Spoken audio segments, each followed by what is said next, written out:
I'm Ann Gaviola. Welcome to Sticker Shock. And there is no escaping inflation. You'll have noticed it at the gas station, grocery store, and everywhere else too.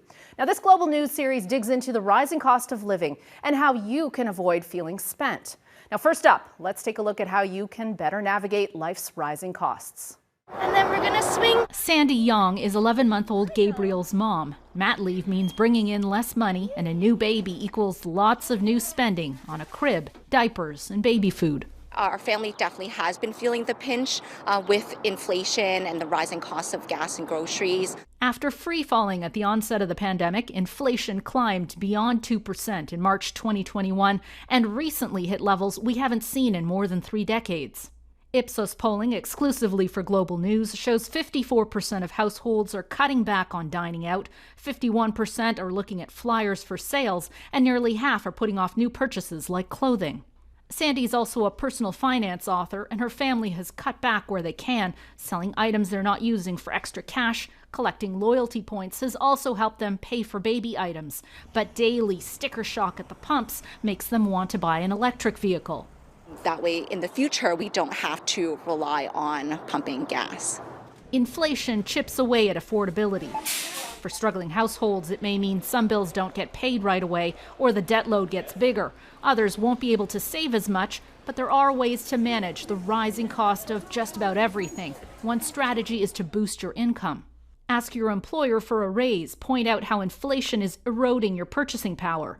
Review your budget and find ways to trim expenses. Are there subscriptions or memberships you don't use? Every little bit helps. Have a look at old credit card statements, have a look at old bank statements. What is popping up? What items do you see that you don't necessarily need to spend money on? And you can put your money to work, as long as you won't need it in the next little while, by investing in stocks or bonds. If you're saving for retirement, for example, 20, 30, 40 years, now is a great time to get in. Let's dig in on the food piece. Now, food inflation is as bad now as it was in 1981, with prices up nearly 10% in the past year. And that's prompted some households to turn to meal kits as a way to manage costs and reduce waste. But we learned this may save you time, but not money. Take this couple of peppers. Toronto resident Jamie Gandhi cooks at home a lot, but she finds the amount spent to feed her family of 4, including 2 active children, shocking. I just feel terribly sad saying the numbers, but it's around $400 to $500 a week when it comes to groceries. Every other week or so, they opt for meal kits. It costs more, but the time saved is valuable.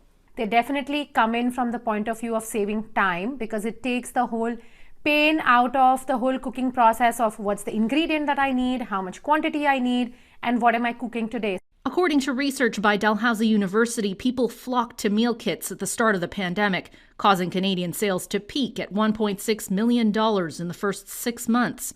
But the easing of COVID restrictions and the amount of packaging that comes with most meal kit services, plus sticker shock, have given many households food for thought. Food inflation is probably the biggest issue affecting households right now. Meal kits tend to be priced quite high, $8 to $13 on average per meal per person. Global News averaged out the cost per serving of 3 leading meal kit companies. A family of 4 can expect to pay about $10 per serving. The cost per serving for a household of 2, though, nearly $12. Inflation is expected to push up the total food spend for a typical family of 4 to more than $14,760 this year. That's an increase of nearly $1,000 from 2021. Personal finance expert Rubina Ahmed Haq says shopping with a list can save you more than 20%. Before you leave, make a plan of what you're going to buy according to what's on sale. And buy only what you need with smaller, frequent trips. For this household, meal kits are also a new culinary adventure they're willing to pay a premium for once in a while. Introduce something new, experiment something new that I'm not used to, and have the whole family involved into just the basic cooking process.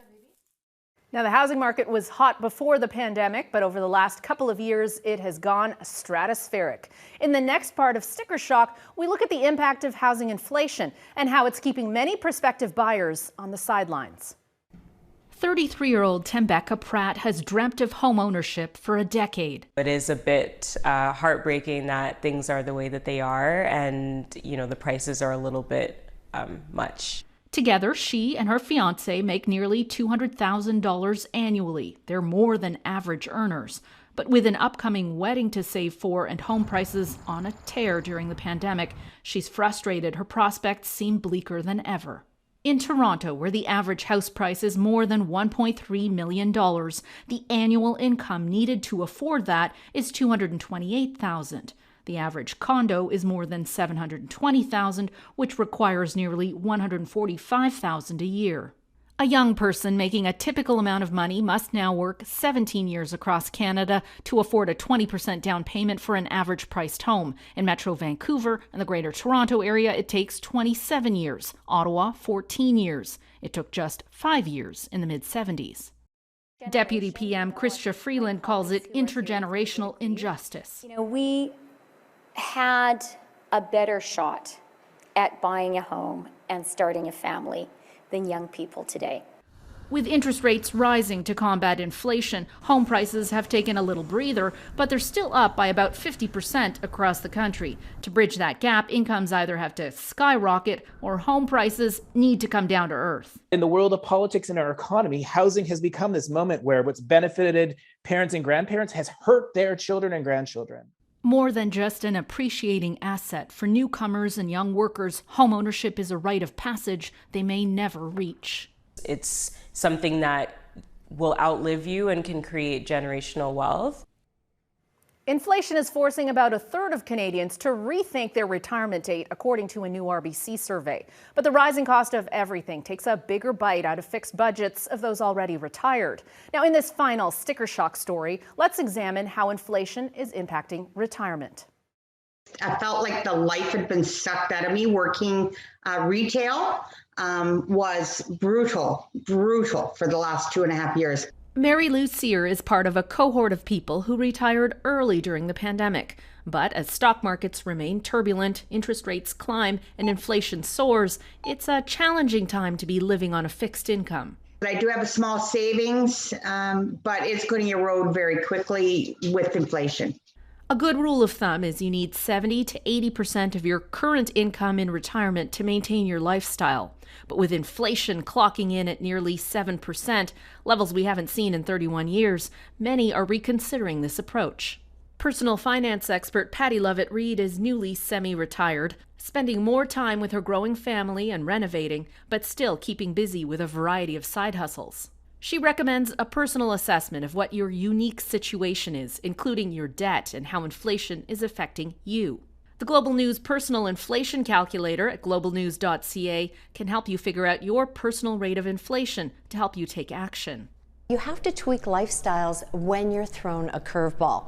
We have been thrown a big curveball. We're not striking out yet, but we've got that curveball.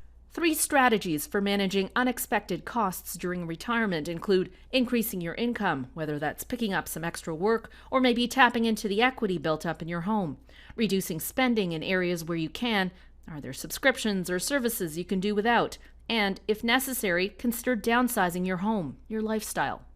I lived through the early 1980s. We do get through this, but it never happens as quickly as you would like.